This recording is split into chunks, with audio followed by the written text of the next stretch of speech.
Taylor Elwood here, and welcome to the Submissive Men's Mysteries. And joining me today is Anna Drabik of Project Love. Welcome, Anna. Happy to have you here. Thank you. I'm excited to be here. Please introduce yourself and tell us a little bit about who you are, what you do, and we'll go from there. Yeah, so my name is Anna. I'm currently based in Lisbon. My background is in psychology, and I studied psychology for many years in undergrad, and then I became sort of a student of psychology for the last many, many years. And then I got a master's degree in design strategy. So what I'm doing now is translating all the sort of psychology lessons and elements into tools for people to just experience life and communication and love in a better way. And so that's really what my goal is now. Wow, excellent. Well, I look forward to digging into that further. Before we go any further, I just want to give a warm welcome to Courtney, Andrea, and Joel. Welcome to broadcast here. As people join us, one of the things that I always encourage people to join us is to feel free to ask questions or drop comments, and I will share those during the course of the interview. So that way, both me and you can respond to them, and that way we also get a little bit of audience interaction and engagement. That's really important. So you and I have been chatting a little bit back and forth on Substack notes. You'll share some really good tips around, communication, limits and boundaries. And I've really appreciated everything you've shared. And so sometimes I've commented on that. And that's one of the impetuses for us connecting on here. And so one of the things I wanted to talk about was basically communication breakdowns in relationships. Like, how do we recognize them? And what is it that we can do about them? So let's just start with that. That's a pretty meaty topic right there. Yeah, there's so much to say about that. I think that people didn't really teach us how to communicate. There's so many elements in communication. We need to know if someone is high context versus low context. Do you want a lot of information when something is shared, or do you prefer something pithy and simple and just sharing something really simply? That's one element of communication that's really important. There's elements of communication where you want a feedback loop. For example, maybe someone says something to you and you hear one thing because of your worldview, your way of seeing the world, just your experiences in general. And that's going to make your experience very different, right? And so you're going to hear that information in a very, very different way as well. And so it's really important that we understand, like, what is the flow of communication, and having the feedback loop is really important as well. So that's one thing, or those are two things that I think are really important. But when it comes to boundaries and communicating that, I think one of the things that we talked about, and we actually just did in Lisbon, my partner and I just did a workshop a few weeks ago on boundaries. It was amazing because there were so many people who came in, and when it comes to boundaries, it's really less about saying no to other people and being like, oh, I don't want to do this, or this doesn't work for me. And it's so much more about saying yes to ourselves. And I think if we can create a reframe around what boundaries are and what boundary setting is, and saying, it's okay to say yes to myself. That's the goal. I want to say yes to myself, and saying no is okay. It doesn't make me reject someone. It doesn't make me think of them less well. It doesn't make me not like them. It doesn't make me a bad wife or a sister or daughter or girlfriend if I say no. And I think that just reframing that and trying to look at things as saying yes to ourselves more often and what we really need. I think that's also another form of communication that's really important. So I guess the things that we're kind of talking about are boundaries, feedback loops, understanding whether we're high context or low context in the way that we communicate.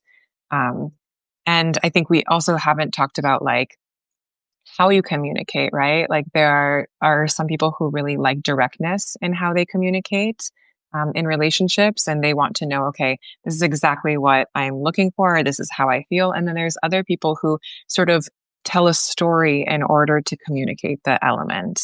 And we have to have understanding and empathy for different ways of communicating. A relationship at the end of the day is just one big communication. Like, you're constantly communicating with one another. And whether it's a romantic relationship or a friendship, it's just or even with family, it's just constant communication and understanding what to say and when to say it and how to honor yourself while also honoring the person in front of you. A couple more people joined us. Hello, welcome Agnes and welcome Audrey. Again, if any of you have questions or comments as we are going through this interview, we'll be more than happy to answer those and address them. I think you hit on something really important, which is honoring what I call honoring the sacred yes and the sacred no. Mhm. The sacred yes to myself, which may end up being yes to somebody else, but may also be a no to somebody else. But also even just the capacity to honor the sacred no as well. When do I say no, for example, to myself? Mhm. Because I'm also saying no to somebody else. And I think of it in regards to like people pleasing behaviors, for example, that like someone might come to me and I want to say yes to them to make them happy, but I'm not operating from a place of sovereignty. I'm operating from a place of, like I'm trying to get their approval. And so recognizing that aspect and being able to say, well, okay, am I saying, who am I really saying yes to here? Am I saying yes to myself? Or am I saying no to myself and saying yes to this person, or vice versa? Or how do I say no to this other person and also say no to that part of me that's saying, well, I've got to please this person because I want to make them happy, and that's more important than my happiness, or honoring my boundaries or my limits or things along those lines. Yeah, no, that's a really good point. And I think I used to be that person that was like, I say yes to everything because I am saying yes to life. And then I learned that saying yes to everything all the time actually really drained me. And I wasn't really giving myself enough of the support that I needed and nourishment.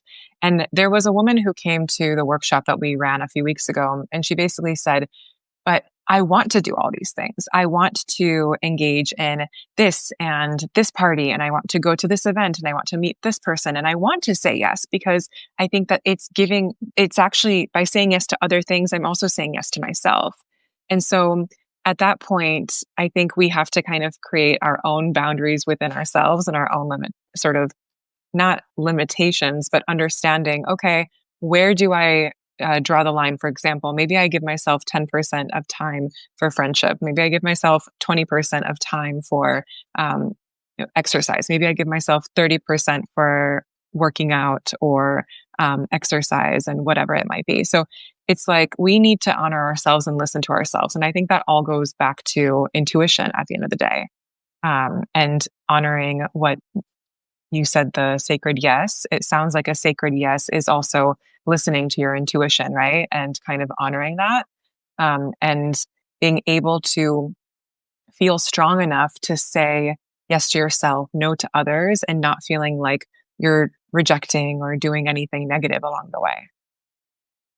Yeah, I mean, I look at the sacred yes as definitely paying attention to one's intuition, and we all have intuition. It doesn't matter how you would like what gender you identify or how you identify as a person. We all have intuition, so it's paying Hmm. attention to that intuition, paying attention to that inner that inner voice that just says like, here's what my boundaries and limits are. Because I think otherwise, when we don't do that, it leads to anger and resentment because there's that crossing of the boundaries. And at some point, then it all blows up in some form or manner. And it may not be an obvious fight. It could be just self-sabotaging behaviors. It could be something else, but it's one of the cases where I think that the intuition that we feel, that sacred yes, that sacred no, is an intrinsic part of recognizing like what is most essential to Hmm. ourselves that's going to bring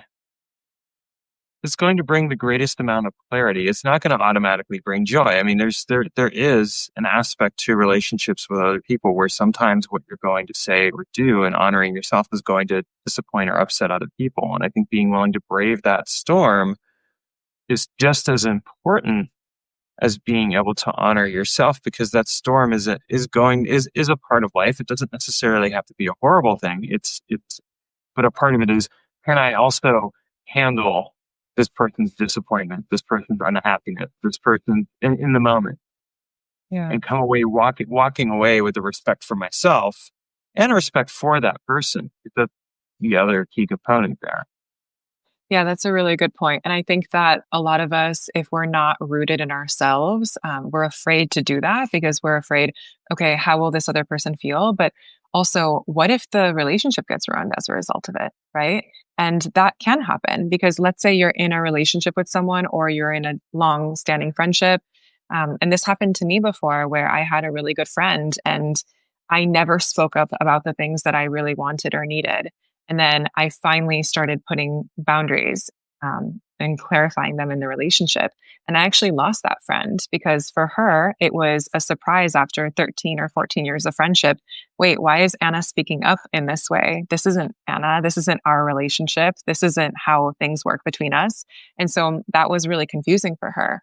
And I had to, when I spoke up and I had my boundaries, I had to go in and basically accept that the relationship would potentially change. And I think that's the thing that we also have to recognize in general.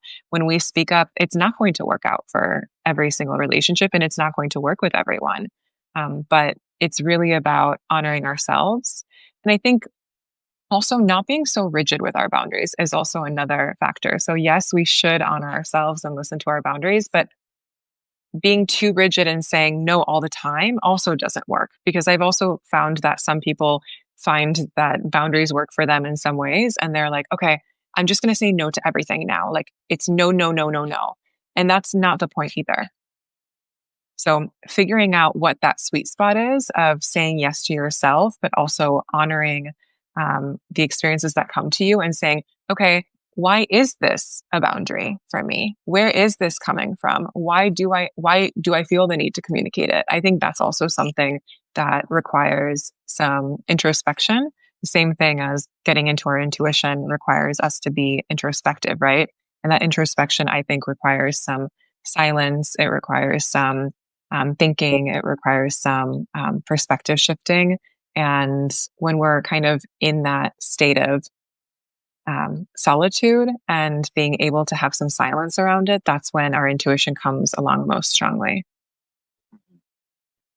Uh, so to our live audience, again, thank you for being here. If you have any questions or comments or thoughts that are coming up as we're talking, feel free to drop those below.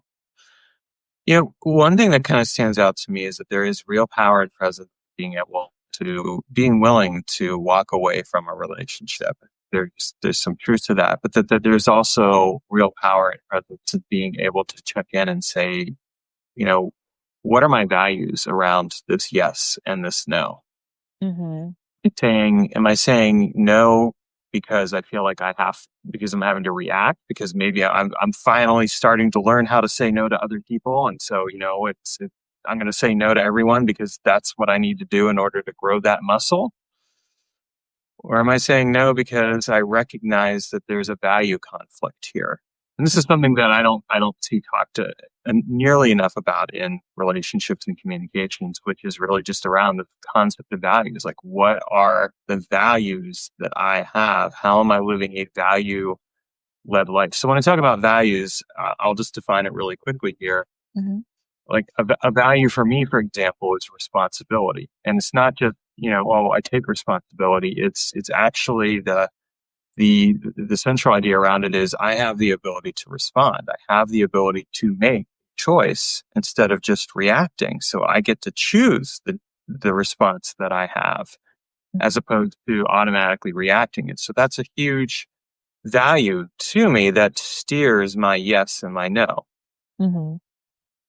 Yeah, no, I agree with that. I think that our sort of non negotiables or our boundaries are based off of our values. And I think that's a very important element. And understanding what your values are, that's really that core. That's where your intuition is going to feel like this is something that's aligned or if it's something that's misaligned. Um, yeah, I don't think it's talked about enough either, that we need to first understand the why. And I think the values allow us to understand the why.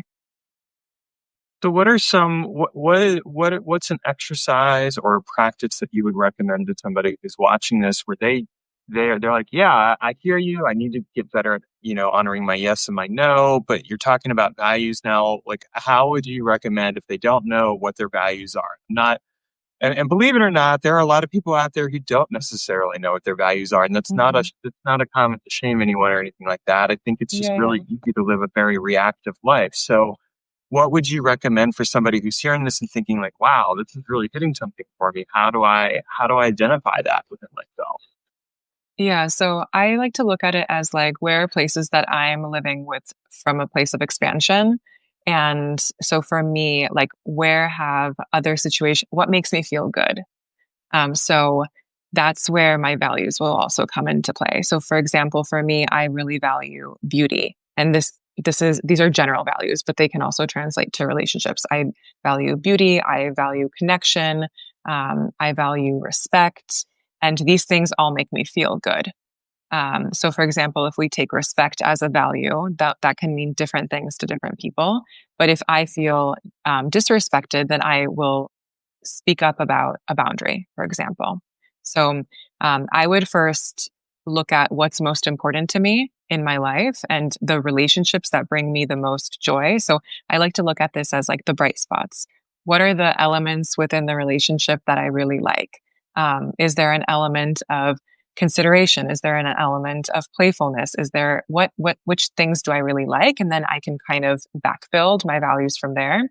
Another way of looking at what your values are figuring out what hasn't worked for you in relationships or friendships. So, for example, I have a friend that she had dated someone for quite some time, and he was someone who was not generous with his time, with his energy, with his money, he just wasn't a generous person in her eyes. I can't speak for it, but for her, it wasn't. But she, through that relationship, learned that generosity is something that is so important to her.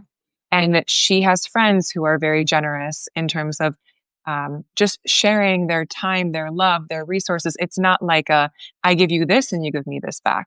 It's a very, generosity in its purest form. And so she realized that generosity was a really important element that she wanted to cultivate in all of her relationships. And so if someone wasn't acting in that way, she would explain like why it is important to her. For her, generosity was a signifier of love. So I think that's where values also come into play, where we can understand why it's important to us. So for your question of how can people figure it out, I think asking themselves where are their bright spots in the relationships that they do have. So what are the things that they love and value in those relationships? And also potentially in their own day-to-day life. For someone, freedom might be a big value. And that's something that they feel intrinsically, but that's also something that they want in relationships. They don't want to have a relationship with a friend or with a lover that is feeling constraining. They want to always feel like their whole self. They're able to go wherever and be free spirited and not be tied down. And that's something that they're able to, of course, have, right? And so, if you know your value, then you'll also know your non-negotiables or your boundaries because they directly tie into one another. So, for I think one of, example, yeah, go ahead. oh, go on, you go ahead. I was just going to say, if you really value freedom, then one of your boundaries or might be that it would all be around freedom, right? You would say, I like, it's really important to me that this happens or this happens. And I think that kind of brings me to another point about boundaries, like from a place of expansion, like you were saying earlier, that people kind of say things and they say, no, I don't like this, or no, I don't like that. And this doesn't work for me. And it's like, that you can speak in that way. Or, for example, I'll give an example. My mom. My mom is a wonderful human, but she operates sometimes from a state of fear. And so she'll say things to me and she'll bring the fear to me. And I have two choices, right? I can respond to her in a contractive state where I say, um, no, don't talk to me like that. Like, I don't want to have conversations like that because that doesn't work for me. I'm on this path of being more positive and I want to be more focused and I don't want to hear this, right? Like, I can completely draw this like line in the sand. Or I can be more expansive and say, hey, mom, like, thank you for sharing your viewpoints. And I really appreciate them. Like, that's your experience. And I can understand how you could be fearful in this case. But I actually am choosing to see things in a little bit of a different way. So I would appreciate it if you didn't share this kind of negativity with me. Right. So that's a very different way of communicating my boundary. there's the state of contraction that's very like negative and very like, I don't want anything to do, like, it's almost not permitting a conversation to take place, versus there's the expansive one that is much more, okay, let me explain this and explain my why and my value along with it, right? So that boundary was about, I don't want to let fear in, but I said it in a better way. And why did I say that? My value is more focused on optimism and more about expansion and positivity. Okay, so we got a question here from Audrey. Thank you, Audrey. How do you help people determine between their personal boundaries and placing obligations onto others? Oh, that's a really good one. Hmm. Well, I would say for me, I'm curious about you too, how you would answer this. But for me, a boundary, there's two ways of seeing it. You can say, this is my, it depends, it's very contextual, right? It really depends on what the boundary is too. So let's say I'm saying, this is my boundary and it's important that this is honored because of XYZ, like, and explaining the why I think is important. There's a difference between obligation when you're saying, it's my way or the highway. Like, I think that there's an opportunity with boundaries to actually communicate and have, it's not just a one and done kind of example or scenario. So, for example, with my mom, when I shared that, it wasn't like it was the conversation was done. I shared the boundary and it was done. She then explained her side of it, and she was like, "Well, this wasn't actually what I was trying to do. I apologize. Like, what I was trying to say is this and this is why I'm saying I'm sharing things in this way, because it comes from my own upbringing and my own way of looking at the world and whatnot." And so we were able to have a dialogue then. And so it wasn't this obligation of like, if you don't do this, I'm never talking to you again. It was just, this is really important to me. And I understand that people don't change within one or two moments. But this is something that's important and I would like you to be conscious of. So for me, I would say um, personal boundaries are more like, this is something that's important to me and I can explain my why, but I'm not necessarily expecting the other person to um, be obligated to honor them. If they don't honor them, then I need to also rethink my relationship with that person if that thing is so important to me. So I think it's really like context driven. It's like, if you it depends on how important that boundary is to you. If that person is crossing the boundary multiple times, I would say that's a relationship that needs to be revisited or a conversation that has to be revisited. But I think in general, it's just important that we hold the boundaries. Like, we have boundaries, but we're not so strict where we don't allow others to still be let into our life as a result of it. Yeah, I think in terms of how I answer that question, one of the things that I really pay attention to is, first of all, the nature of the relationship. You know, the relationship I have with my mom is not going to be the same as the relationship I have with my beloved. It's not going to be the same as the relationship I have with somebody that I'm doing a live interview with, vice versa. Like, you know, there's going to be different things. For example, you and I agreed on a time to meet. That's not Hmm. an obligation. It's something we mutually agreed on. We talked Right. about it, determined that this was a good time to meet for both of us. Now we're having this live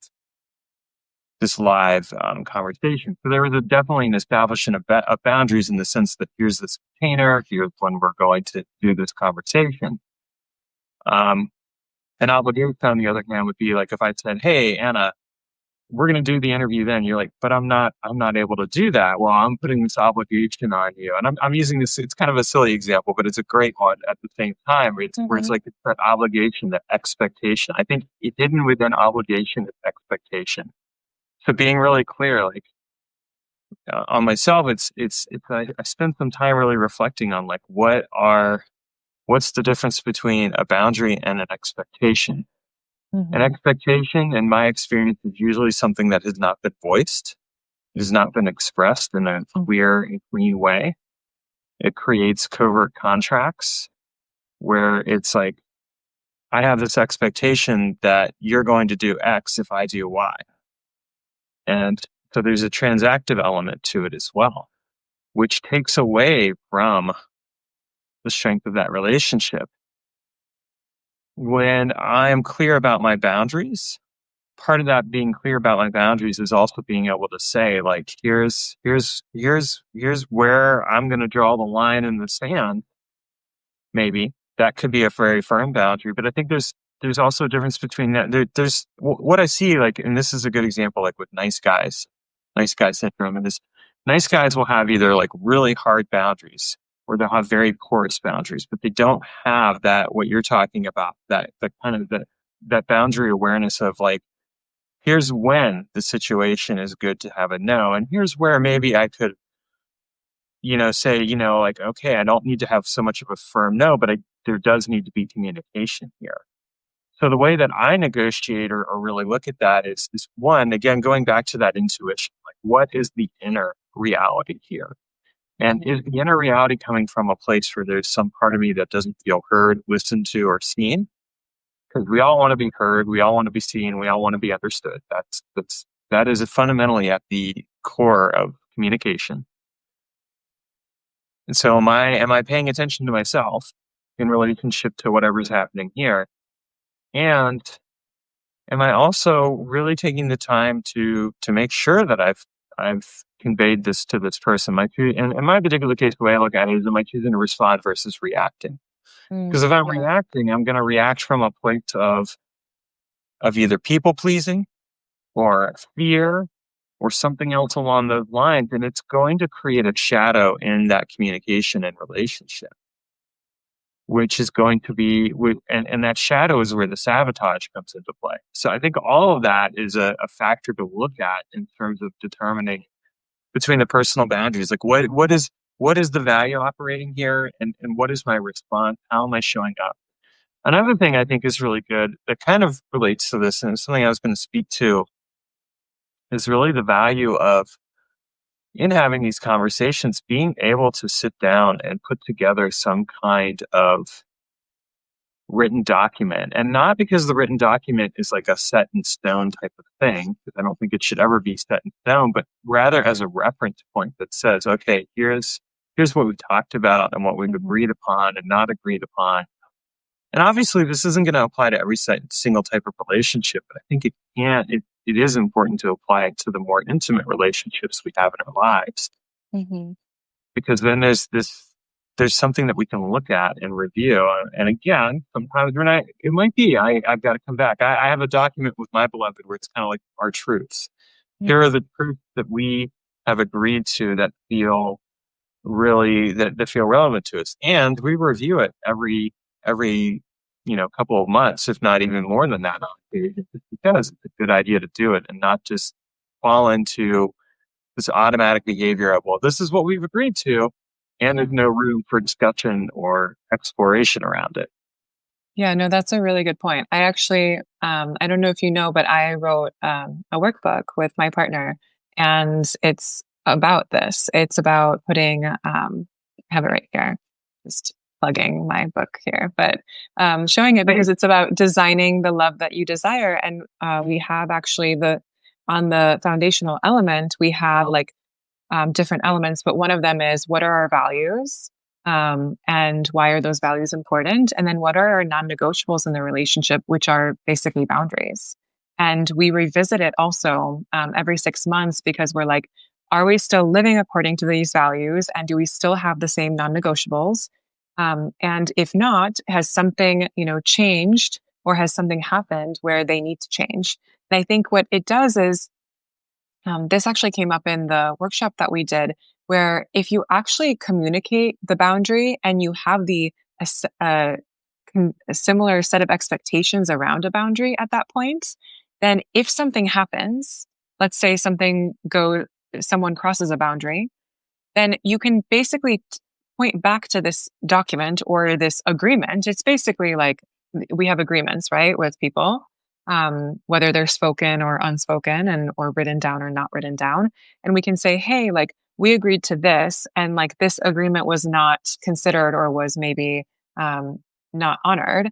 What do we do about it now? Like, is this a one-time thing? Is this this agreement wasn't met and or was broken and now we have to rethink the agreement, or does it mean that it was just a one-time thing and we need to now work on behalf of that? So I think that's the other really important thing about having boundaries. They become kind of like these internal agreements for the relationship. And then you're not creating expectations that are false. And instead you're actually having these agreements and they're like helping your relationship thrive. So um, the way that I look at boundaries, and I think I wrote about this recently on Substack, where there were a few studies that were done, and one of them was done in Greece with kids on a playground, and they looked at when the playground was fenced in, how the kids behaved, and they basically they would start to use the fence as a way of like playing and utilized it as like another element. So it's basically the study basically showed how there's freedom within a framework for kids, and we can apply it to adults too.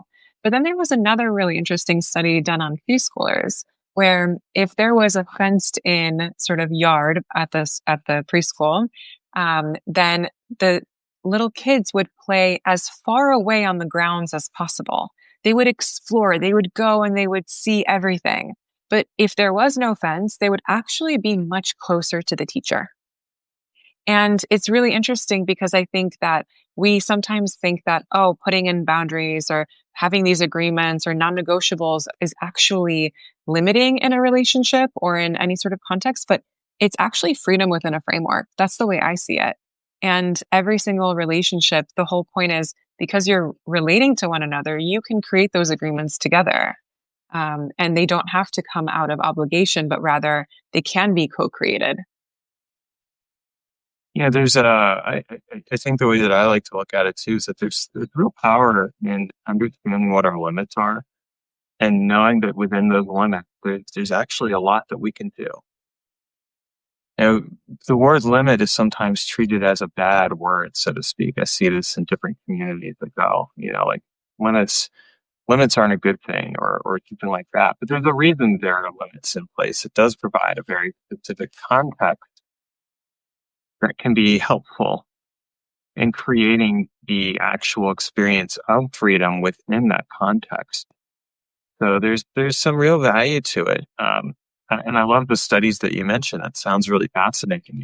Just in terms of looking at that behavior and recognizing that on some level, like what those limits provided was a sense of safety for like the preschool or for those kids where they started to explore their limits too. Like there's also that exploration. Well, how can I work with this limit? What can I do with it? Like those are great examples of that.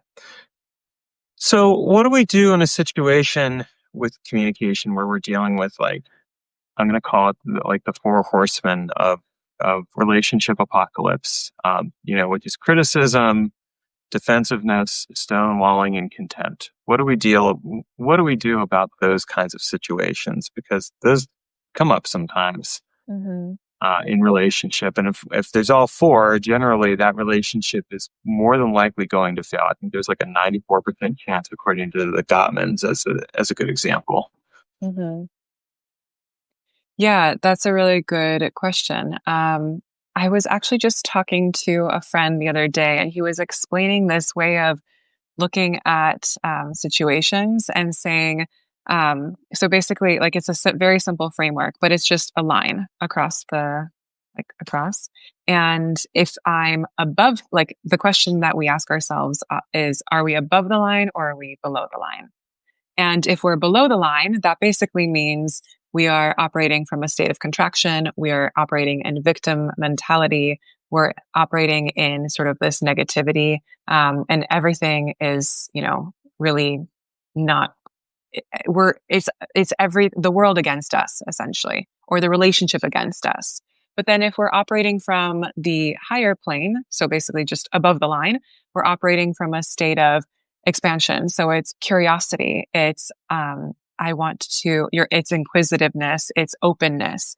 And I think that what you mentioned, like the four horsemen of criticism, defensiveness, all these other elements, I think if we're operating from a standpoint of, I'm curious, I'm not judgmental, I actually just want to understand the situation better. I'm open to learning, and we come into situations with more beginner's mindset. I think that honestly, that foundation helps any sort of relationship thrive. And that we get rid of our defensiveness in that way because instead of when someone pokes at us and they say something, we don't look at it as, oh no, I did something wrong. We actually look at it as, okay, th- this person is saying something. What can I learn from this experience? It doesn't mean that they're right, but is there something I can learn from it? Can I have a conversation about it? Can I understand more deeply? And so I think that if we can look at things from this really simple framework of like, am I coming at it from curiosity, openness, wanting to understand more? Or am I coming from it as like, I'm a victim and everything's negative? And, that's where the communication breakdowns actually happen. The communication really like expands and it's really prospering when we're in that higher state. Yeah. But I know we for have to myself. Oh, go on. No, but we have to, I think that there's a big piece of self awareness that is really important in order to be in that state of curiosity and openness and inquisitiveness. We have to first determine where we are. Like, it's okay sometimes if we find ourselves in that victim mentality. So we have to first see, okay, where are we? Maybe we are in victim mentality. Can we accept that we are in victim mentality right now? And then third, are we open to moving from victim mentality into this positive expansive state? So I think those are kind of like the three steps of it. Because for example, defensiveness, I would say that I'm a pretty open and yeah, I'm a very open person and very curious. And yet when you're in like a very close relationship, whether it's with a really good friend or at work or with a romantic partner, and someone says something to you and they say it's not the highest compliment, I think a lot of us will shrivel up initially and be like, wait, why did this person say that? What does it mean? And then we'll poke back. We'll say something, to either defend ourselves and we build this bridge and this blockade around our heart. Um, or we basically try to turn it on them, right? Which is also like gaslighting and not fair. But I think a lot of the time, if we're not self aware, we'll go into those states. So self awareness is so important in all these communication breakdowns. hmm Yeah, it is. I think there's something really powerful to be said for recognizing, the self-awareness. This kind of goes back to what I said earlier about reactivity versus responsiveness. Like I know when Hmm. I'm caught up in reactivity because reactivity looks like feeling overwhelmed. It looks like making choices that are kind of knee jerk, reactions to kind of to deal with things that actually end up creating worse of a situation. Hmm. Um, and I think that there's something to really be said also, and this kind of goes back to an earlier point of being willing to lean into conflict. When I say this, I don't mean like, okay, get into a knock 'em, sock 'em out, yelling type of thing, but I mean being willing to be uncomfortable with the person that you're with Yes. and lean Yes. into that discomfort with curiosity Mhm. and genuine a genuine desire to learn. Like, what am I uncomfortable with? What is this person uncomfortable with? What can we do to actually be in that discomfort and come out the other side Yeah. No, together? yeah, that's a really good point. And I think I personally did not deal with a lot of conflict in my family growing up. And so when I saw conflict, it was always sort of shielded from me. And so I thought, oh no, conflict is bad. This means an end of a relationship. If I speak up, if I say something's wrong, then this person is not going to want to be in my life anymore. Maybe I'm going to break a relationship. Maybe a friendship is going to, maybe a friend is going to no longer want to be my friend. And I think that having the courage to see conflict as not a negative, but actually there's something that is off balance and we need to kind of rebalance. But the only way we can do that is through curiosity and conversation. And I think that having, like also boundaries within conflict is really important. So like people argue in different ways and people have disagreements in different ways. But for me, it's always been really important that it's done with clarity and kindness and as calm of a um, energy as possible. And I think to your point, like that just means you cannot do it in the moment. You can't, if you feel this energy moving up within you and you know that it'll potentially be negative, it's not a time to do it. If you're also there, it also depends on attachment style, right? Some people are very conflict avoidant. And that's typically also like avoidant behavior, and they don't want to talk about conflict ever. And so, maybe that person, if they're working on their sort of attachment style and their conflict resolution, maybe they need a little bit of time to process, to journal, to experience the conflict through their own eyes and through their own intuition first, and then come back and talk about it. I'm not someone who needs to talk about something right away. I'm someone who actually really likes to have a day or two to really process it, because I want to be able to say things from a kind way, kind perspective. I don't want to be defensive. I want to have processed it enough on my own that I can show up as my best self. But for example, my partner wants to talk about things right away because for him, conflict resolution, the faster, the better, you know? And so we've had to also find a happy medium with that, which I think is interesting because different people have different, not just conflict style or, maybe not avoiding it, but also the time in which they want to speak about a potential conflict. Mhm. I want to welcome Krupa and Sheena to here. Sheena's my beloved. Welcome. And then again, for anyone who has questions or comments, feel free to drop those in as we continue talking.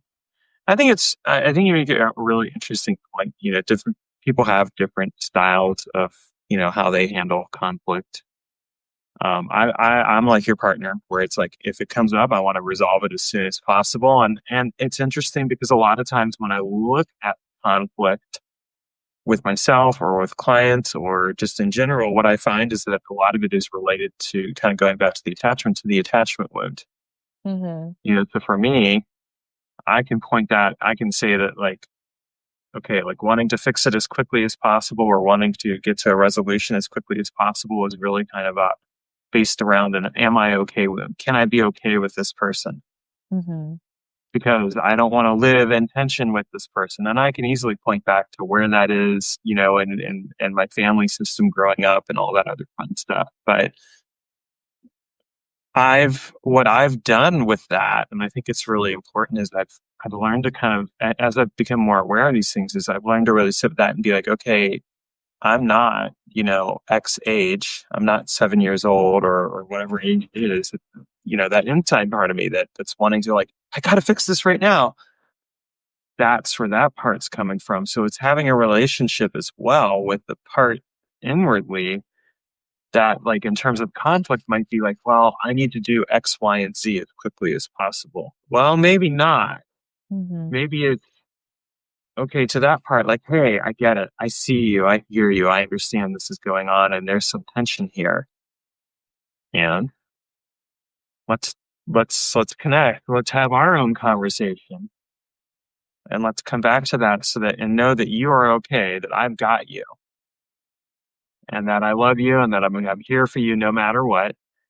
And then take a breath and then let's go and look at this situation with this other person, but from a place where we're not operating from 7-year-old, or whatever age it is. Again, it's not everyone's age is going to differ accordingly, but I think that that's a really important element to recognize in all of this. Yeah, and I think that also goes back to that like very simple framework that I was talking about where it's like, am I above the line or below the line? And if I'm below the line, I'm going to be anxious. I'm going to be like, I need to solve this immediately. I don't feel good inside. So can I give myself the time to come from a more expansive state of, I'm curious about this. I want to solve this. Like, I want to be able to compromise. And I think that's the key to really come to all of these communication experiences from an expansive state. Hmm. I want to welcome Sarah as well, who just popped in here. Welcome. And again, thank you to everyone who's here live. You know, I really appreciate it when people come to these interviews because then it's like, okay, we've got some interaction here. Again, if you have any questions or comments, feel free to drop those in. Now, you mentioned a book earlier and you briefly plugged it. I want you to hold it up. Let's actually take a look at this book. Oh, yes. I I love love pen. playing it. So tell me a bit about this book. How did you come up with it? What was your thought process behind it? And where can people find it? It can be found on our website, which is mastersinrelationship.com. But basically, what happened was I grew up in a family where we didn't talk about anything. My parents didn't talk about what they were looking for in a relationship. They didn't talk about conflict resolution styles. They didn't talk about how they wanted to communicate or what their big dreams were. It was sort of like they connected because they were both Polish. They both wanted a family. And it was sort of like, let's go. Let's see where it goes from here. And there's no blame for that. Obviously, it was a very different time. My parents immigrated from Poland to the United States when they were quite young. They met there. And they didn't have the same privilege of being able to work on themselves the way that we've been able to, right? Like, we're also living in the internet age where so much information is constantly shared with us. And so we're able to up level much more emotionally than a lot of other people have been able to, especially like my parents and grandparents. So I'm very grateful for the situation that I'm in and being able to be more conscious about relationships. But I learned kind of the hard way by seeing my parents' relationship fall apart. And for my partner, it was a very similar situation where his parents never spoke about things. It was sort of just the relationship was maybe more transactional than it was like about developing like conscious love. And so when we got together, we realized we're like, you know what? There's so many relationships that we've had before in the past that didn't work out. And the reason why they didn't work out primarily were maybe we could have been different, but we didn't talk about how we were different. We didn't talk about what our desires were. We didn't talk about what we were hoping for in the relationship. We didn't talk about where we wanted the relationship to go.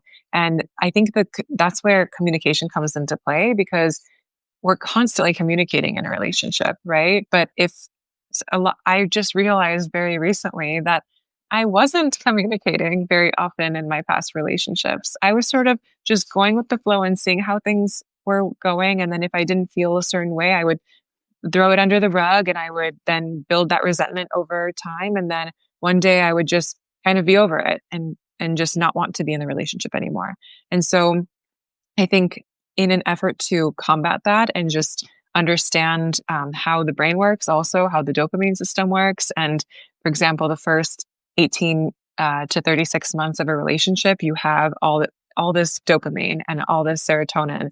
And then it moves and it changes. And a lot of people at that point are like, oh no, the relationship isn't exciting enough.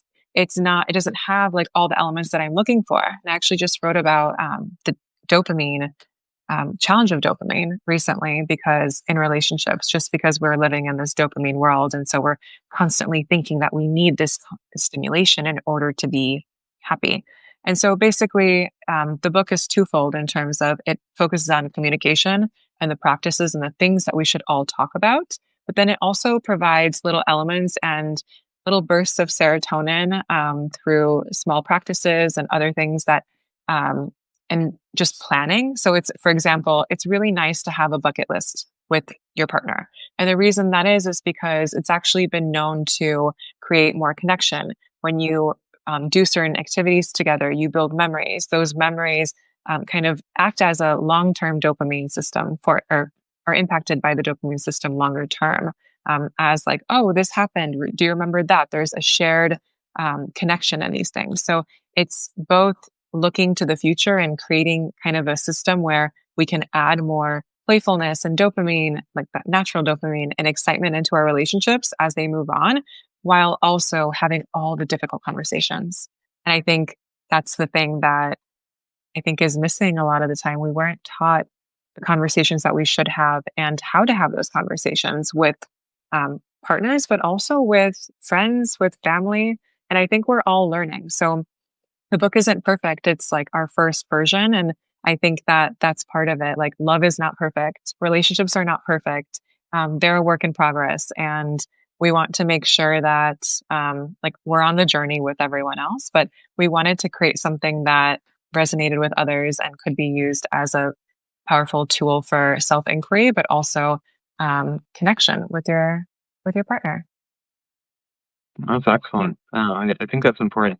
There's something you hit on there that kind of occurred to me too, like, with dopamine, like why sometimes people get addicted to conflict in relationship is because that's how they get the dopamine hit in a way. Yeah.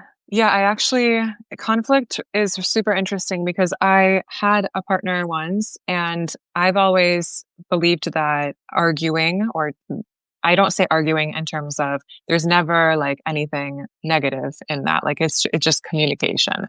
I think some people think that like it's never, for me, conflict is never abuse. It's never like emotional abuse, physical, nothing like that, right? Conflict is just disagreement, right? And so I just think that that's important to make clear. But I have always seen conflict as okay, we either talk about it very simply and seamlessly, or we don't talk about it because I learned to not talk about it. And so now I obviously see it as something that can be done in a conscious way. But for my partner back in the day, he learned that conflict was yelling and screaming, and like that was how you argued, and that was how you showed love.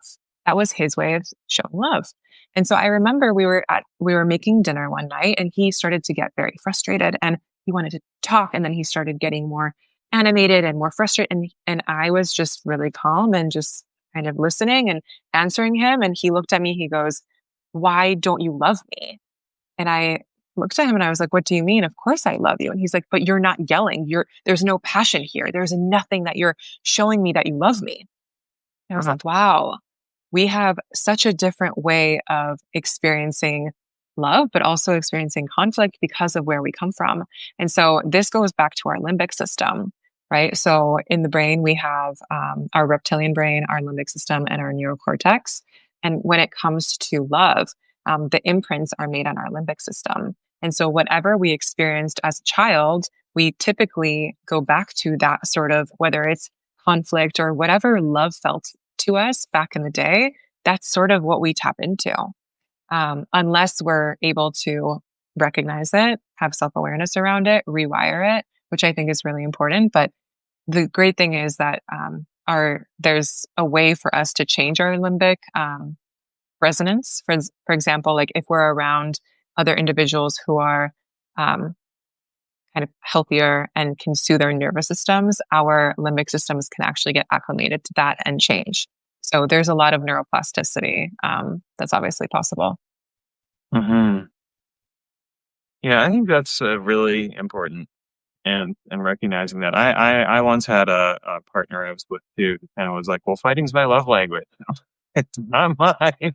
But Yeah. it was an interesting conversation because it was just like it was like, okay, it was a good indicator that our values didn't match, but it was also Yeah. kind of a fascinating interplay. So I think yeah, it's a fascinating thing to explore and to recognize that why people do what they do. There can be many different reasons and things that we don't even recognize on the surface, but nonetheless are important to the people. And sometimes it doesn't come out until we have an engagement, just like what you mentioned right there. Yeah. No, it's really true. And I think at the end of the day, every single relationship is teaching us so much. Every relationship is a mirror to us. It's showing us our blind spots. It's showing us where we perhaps need to work on things, where we can grow, how we can evolve, whether it's with communication or conflict or anything. And so I think that's the beautiful element about relationships. They're our greatest teachers. So, Anna, as we wrap up this interview, I want to thank you, first of all, for coming on. I really appreciate it. I've enjoyed our interaction via notes and on Substack. And where can people find you on the web? I have my Substack called Project Love. And then we also have our website, www.mastersinrelationship.com. And that's also linked on my Substack. And then you can find a bunch of actually free resources around communication and conflict resolution. I have some handouts on there too that are just a simple download. And then, yeah, always open to a conversation or collaboration because this has been super nice. Thank Yeah, you. I feel like our conversation went in so many different directions, like from studies on children and boundaries and just communication and boundaries and like love in general. So, yeah, Well, super that's nice. kind of fun of this stuff. I like going in different directions. And I have one final question for you, which is, can you share a final word of wisdom or a phrase or something that we can carry with us into the day forward? Okay. Let me think. Hmm. I think the quality of our relationships depends on the quality of our communication. So I know Mm, Esther Perel talks a lot about the quality of our relationships affects the quality of our life, and I agree with that. But I think the quality of our communication affects the quality of our relationships. mm, heard and agreed. Yeah, Well, again, thank you so much for coming on. I really enjoyed this. And for those of you who came on live, thank you so much. I really appreciate it. This will be going out a little bit later today as far as the recording goes. And I look forward to seeing you on Substack. amazing. So nice. All right. Take care. Okay, talk soon. Bye.